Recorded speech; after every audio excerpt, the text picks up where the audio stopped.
Blood को हम लोग कहते हैं ना कि ब्लड कनेक्टिव टिश्यू, लेकिन जो प्रॉपर कनेक्टिव टिश्यू होता है उसमें क्या होता है, फाइबर्स भी प्रेजेंट होते हैं, बट जो ब्लड होता है ब्लड में फाइबर्स नहीं प्रेजेंट होते हैं, इसलिए ब्लड को क्या कहते हैं हम लोग, इसको बोला जाता है फॉल्स कनेक्टिव टिश्यू। ठीक है, फॉल्स कनेक्टिव टिश्यू क्यों बोलते हैं, क्योंकि इसमें फाइबर्स एब्सेंट होते हैं, और फाइबर्स जिसमें प्रेजेंट होते हैं वहाँ पे क्या होता है, मैट्रिक्स उससे सिंथेसाइज होता है, लेकिन यहाँ पे मैट्रिक्स कहाँ से सिंथेसाइज होता है, लिवर से और लिम्फोइड ऑर्गन से। ठीक है, ये बात याद रखना है कि blood is a false connective tissue because it lacks fibre. Okay, इसके आगे Hey aspirants, this is Tanu. Today we are starting our new chapter, Body Fluids and Circulation. इसमें जो मैं बुक रेफ़र कर रही हूँ उसमें शायद 85 to 86 क्वेश्चंस हैं, 84 क्वेश्चंस हैं। ओके, अभी मैंने चेक करा 84 क्वेश्चंस हैं, बट मैं इसमें और एक्स्ट्रा ऐड करूँगी जिसकी वजह से इसमें 100+ क्वेश्चंस आराम से हो जाएंगे। ठीक है, let's start with our today's questions. Wait, देखो फर्स्ट क्वेश्चन क्या है, ये एनिमल किंगडम में तुम लोग ब्रीफ में पढ़ोगे, इधर मैं ऐसे ही बता दे रही हूँ। ठीक है, open circulatory system is present in which phylum, तो मेनली मोलस्का और Arthropoda according to body fluids and circulation chapter. Okay, simple organisms like dash and dash circulate water from their surrounding through their body cavity to facilitate the cell to exchange these substances। ठीक है, तो body cavity के through कौन use करता है, मतलब कौन है जो अपना वाटर का सर्कुलेशन बॉडी कैविटी के थ्रू कराता है। ठीक है, तो इसमें क्या हो जाएगा, स्पॉन्जेस और सीलेंट्रेट्स। ठीक है, इसके आगे आओ, another body fluid dash which also help in transport of certain substances.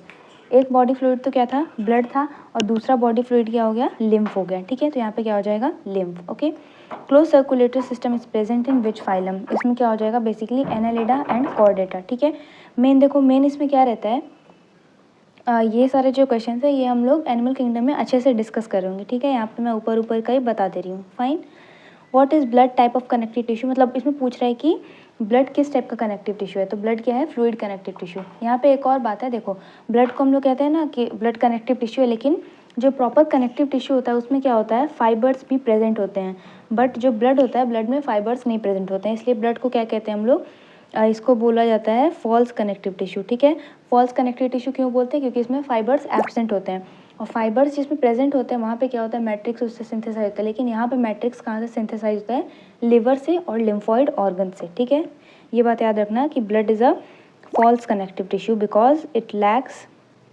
Fibre. Okay, इसके आगे आते हैं, और क्या था, ब्लड क्या, what is blood type of connective tissue and what is it consist of. ठीक है, तो ब्लड किसका किसका मिलकर बना होता है, matrix, plasma and formed element. ठीक है, याद रखना, matrix, plasma and formed element.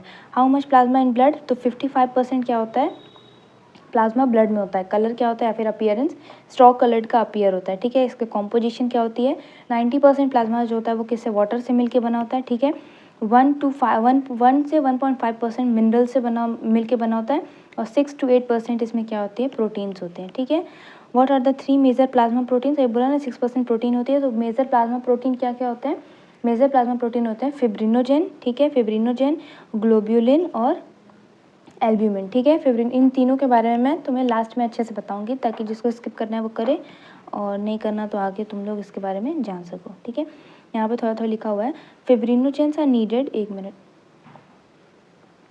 फिब्रिनोजेंस are needed for dash और डैश ऑफ ब्लड। ठीक है, फिब्रिनोजेन किसके लिए नीड होता है, फिब्रिनोजेन क्या करता है, क्लॉटिंग कराता है। ठीक है, और कोएगुलेशन कराता है। हाँ, ग्लोब्यूलिन्स primarily involve in defence mechanism, globulin defence mechanism में इन्वॉल्व रहता है, और एल्ब्यूमिन क्या करता है, एल्ब्यूमिन हेल्प करता है हमारे ऑस्मोटिक बैलेंस को मेंटेन करने में। देखो 1 मिनट में तुम्हें यहीं पे ये बता दे रही हूँ थोड़ा एल्ब्यूमिन के बारे में। देखो 1 मिनट, मुझे कलर चेंज करने दो। ठीक है, मान लो कि यहाँ पे तुम्हारा टिश्यू है, फाइन, यहाँ पे है तुम्हारा टिश्यू, 1 मिनट, ये वाला पार्ट है तुम्हारा टिश्यू। ठीक है, इसके बाद यहाँ पे है तुम्हारा ये ब्लड कैपिलरी। ठीक है, और फिर यहाँ पे मान लो यहाँ पे भी टिश्यू है तुम्हारा, फाइन, यहाँ पे भी है तुम्हारा टिश्यू। ठीक है, तो ये जो मिड वाला स्पेस है, सॉरी 1 मिनट, नेक्स्ट, हाँ, ये जो मिड वाला स्पेस है, ये वाला स्पेस, ये वाला क्या हो गया, टिश्यू स्पेस। ठीक है, ये भी क्या हो गया, टिश्यू स्पेस। ठीक है, ब्लड यहाँ से फ्लो कर रहा है। हाँ, देखो जब ब्लड फ्लो करता है, ये कैपिलरी है, बीच बीच में से टूटा हुआ है, 1 मिनट, इसका हाइट नहीं चेंज होता क्या, सारे एडिया, वेट, देखो मान लो कि ये तुम्हारा ब्लड कैपिलरी है, इसके बीच में ऐसे ऐसे करके गैप्स हैं। ठीक है, ये मान ली तुम्हारा ब्लड कैपिलरी है, इधर हो गया, यहाँ पे टिश्यू स्पेस हो गया, इधर इधर खाली है जो टिश्यू के नीचे और ब्लड कैपिलरी के बीच में स्पेस है। ठीक है, इसमें क्या होता है, जो ब्लड जो जैसे जैसे फ्लो करता है कैपिलरी से, ठीक है, कैपिलरी से जब ब्लड फ्लो करता है तो कुछ लिक्विड क्या होते हैं, लीक होते रहते हैं टिश्यू स्पेस में। ब्लड कैपिलरी से कुछ लिक्विड लीक होकर टिश्यू स्पेस में आते रहते हैं, ठीक है, वो वहाँ पे क्या हो जाते हैं, एक साथ जमा हो जाते हैं। उसको क्या कहते हैं, टिश्यू फ्लूइड या फिर लिम्फ कहते हैं, ठीक है। अगर ये एकदम कंटिन्यूसली लीक होते रहा तो क्या हो जाएगा, ब्लड का जो वॉल्यूम है वो कम हो जाएगा। क्यों? क्योंकि ब्लड में से जो फ्लूइड है वो तो इधर टिश्यू स्पेस में आ रहा है, वो लिम्फ फॉर्म कर रहा है, हाँ, तो ब्लड का वॉल्यूम धीरे धीरे करके कम होते जाएगा। इसीलिए एल्ब्यूमिन प्रोटीन जो होता है वो क्या करता है, आयोनिक कंसंट्रेशन को अपने तरफ इंक्रीज करता है, ड्यू टू विच वाटर क्या होता है, वाटर टिश्यू स्पेस से वापस से ब्लड कैपिलरीज में आते हैं ऑस्मोसिस के थ्रू, ठीक है, जिसके वजह से ब्लड का वॉल्यूम इंक्रीज हो जाता है, और ब्लड का वॉल्यूम इंक्रीज होता है तो प्रेशर भी मेंटेन रहता है। PV is equal to NRT place here, ठीक है। प्रेशर बढ़ेगा, वॉल्यूम बढ़ेगा तो प्रेशर कम होएगा, ऐसे करके ये प्रेशर को भी मेंटेन करता है, ठीक है। ये समझ में आ गया?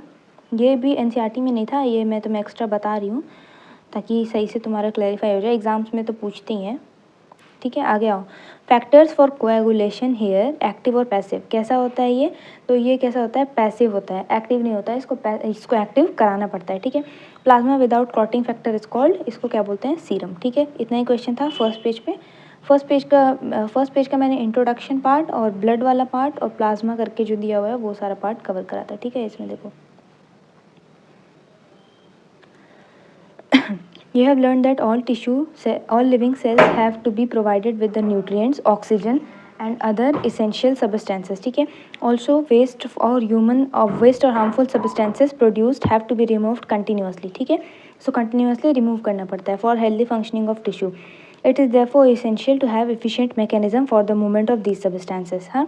डिफरेंट ग्रुप्स ऑफ एनिमल क्या होते हैं, वो अपना अलग अलग मेथड इवॉल्व करते हैं। जैसे उसमें था ना मोलस्का और आर्थ्रोपोडा का open circulator system, close circulator system, वैसे इसमें भी है कि स्पॉन्जेस और सीलेंट्रेट क्या करता है, वाटर को सर्कुलेट करता है अपने सराउंडिंग से अपने बॉडी कैविटी में, ठीक है। क्यों सर्कुलेट करता है, to facilitate the cell to exchange the substances, ठीक है। More complex organism use special fluid within their bodies to transport such material. Blood is most commonly use, सबसे कॉमनली क्या यूज़ होता है, ब्लड यूज़ होता है, ठीक है। इसके बाद एक और बॉडी फ्लूइड होता है लिम्फ। लिम्फ कैसे फॉर्म होता है, मैंने बताया, जब ब्लड क्या होता है, जब ब्लड कैपिलरी से फ्लो करता है तो कुछ लिक्विड क्या होता है, ब्लड कैपिलरी से लीक होकर टिश्यू स्पेस में आ जाता है, ठीक है। टिश्यू स्पेस में आने के बाद क्या होता है कि वो धीरे धीरे करके एक्यूमुलेट हो जाता है वहीं पे, जिसकी वजह से वो टिश्यू फ्लूइड या फिर लिम्फ का फॉर्म ले लेता है, ठीक है। Also helps in transport of certain substances. In this chapter you will learn about the composition and properties of blood and lymph, ठीक है। इसके बाद देखो ब्लड क्या होता है, ब्लड का पहले pH याद रख लो, ब्लड का pH होता है 7.4, ना ज़्यादा एसिडिक होता है ना ज़्यादा बेसिक होता है, ठीक है। ये तो 7 तो ऐसे भी न्यूट्रल pH होता है, तो ये स्लाइटली बेसिक के ही साइड है, ठीक है, न्यूट्रल मान सकते हैं। फॉल्स कनेक्टिव टिश्यूज़ को क्यों कहते हैं, क्योंकि इसमें फाइबर्स एब्सेंट होते हैं। फाइबर्स एब्सेंट होने की वजह से मैट्रिक्स जो है वो कहाँ से सिंथेसाइज होता है, लीवर से और लिम्फॉइड ऑर्गन्स के थ्रू, ठीक है। इधर आओ, blood is a special connective tissue consisting of fluid matrix, plasma and formed elements, ठीक है। फ्लूइड मैट्रिक्स इसमें क्या होता है, मैट्रिक्स इसमें फाइबर फ्री होता है और सिंथेसाइज बाय लीवर और लिम्फॉइड ऑर्गन्स, फाइन। इसके बाद आओ प्लाज्मा। प्लाज्मा क्या है, stroke coloured viscous fluid constitute of 55% blood, 92% water और प्रोटीन 6 to 8% रहता है, ठीक है। इसके बाद क्या होता है 1% और होता है, इसमें मिनरल्स होते हैं, आगे दिया हुआ है, ठीक है। और इसमें फिब्रिनोजेन, ग्लोबुलिन्स, एल्बुमिन्स इसके मेजर प्रोटीन होते हैं। ये क्या होता है, फिब्रिनोजेन जो होता है वो सबसे बड़ा होता है, क्लॉटिंग में हेल्प करता है, लीवर इसको प्रोड्यूस करता है, ठीक है। ये भी आगे फिर से आएगा। ग्लोबुलिन क्या होता है, 2 to 2.5% होता है, लिवर से प्रोड्यूस होता है और लिम्फॉइड ऑर्गन से। ये क्या करता है, बैक्टीरिया को डिस्ट्रॉय करता है। ग्लोबुलिन का क्या काम था, डिफेंस मैकेनिज्म का, ठीक है। और ये क्या है, एल्ब्यूमिन। एल्ब्यूमिन भी ये भी होता है, ये मैक्सिमम अमाउंट में होता है। अगर लार्जेस्ट पूछेगा तो लार्जेस्ट में फिब्रिनोजेन आएगा, मैक्सिमम अमाउंट में पूछेगा तो एल्ब्यूमिन आएगा, ठीक है। इसको कौन सिंथेसाइज करता है, लिवर, ठीक है। और ये क्या करता है, ब्लड के कोलॉइडल वॉल्यूम को, ऑस्मोटिक प्रेशर को मेंटेन करता है, ठीक है। इधर क्या लिखा हुआ है, ग्लोब्यूलिन। हाँ देखो, ग्लोब्यूलिन भी क्या होता है, 3 टाइप का होता है, तुम्हारे उसमें एनसीईआरटी में नहीं है। ग्लोब्यूलिन 3 टाइप का होता है, अल्फा, बीटा, गामा, ठीक है। अल्फा कौन प्रोड्यूस करता है, लिवर, ठीक है। ये क्या करता है, ये कॉपर कैरिंग प्रोटीन होता है शायद, नहीं पता नहीं क्या लिखा हुआ है, ये कैरिंग प्रोटीन, हाँ शायद कॉपर, ये कॉपर कैरिंग प्रोटीन होता है, ठीक है। और बीटा क्या करता है, बीटा भी लिवर से ही सिंथेसाइज होता है और ये आयरन कैरिंग प्रोटीन होता है। गामा क्या होता है, लिम्फॉइड ऑर्गन से सिंथेसाइज होता है और यही एंटीबॉडी बनाता है, ठीक है, एंटीबॉडी डिफेंस मैकेनिज्म। तो ग्लोब्यूलिन का जो मेन काम है डिफेंस मैकेनिज्म वाला, वो किसके थ्रू होता है, गामा वाले के थ्रू, ठीक है। आ गया, हाँ ये देखो ब्लड क्या है, फॉल्स कनेक्टिव टिश्यू है, क्यों? क्योंकि फाइबर एब्सेंट होता है। मैट्रिक्स कहाँ से सिंथेसाइज होता है? लिवर से और लिम्फॉइड ऑर्गन से, ओके। इधर आओ, फिब्रिनोजेंस आर नीडेड फॉर क्लॉटिंग और coagulation, globulins involve in defence mechanism. देखो लिखा है ना प्राइमरीली इन्वॉल्व इन, क्योंकि इसका और भी सारा काम है। कॉपर कैरिंग प्रोटीन होता है इसमें, आयरन कैरिंग प्रोटीन होता है, ठीक है, और भी सारा इसके पास काम होता है। इसलिए लिखा है कि प्राइमरीली क्या इसका काम होता है, डिफेंस मैकेनिज्म ऑफ बॉडी को करता है, ठीक है। एल्ब्यूमिन क्या होता है, ऑस्मोटिक बैलेंस मेंटेन करने में हेल्प करता है।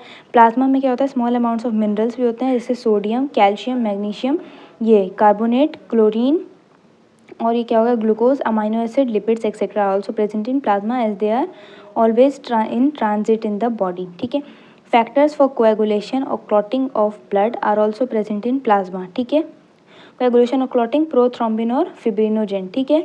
कौन सा ऐसा फैक्टर होता है जो कोएगुलेशन और क्लॉटिंग कराता है? प्रोथ्रोम्बिन और फिब्रिनोजेन, ठीक है।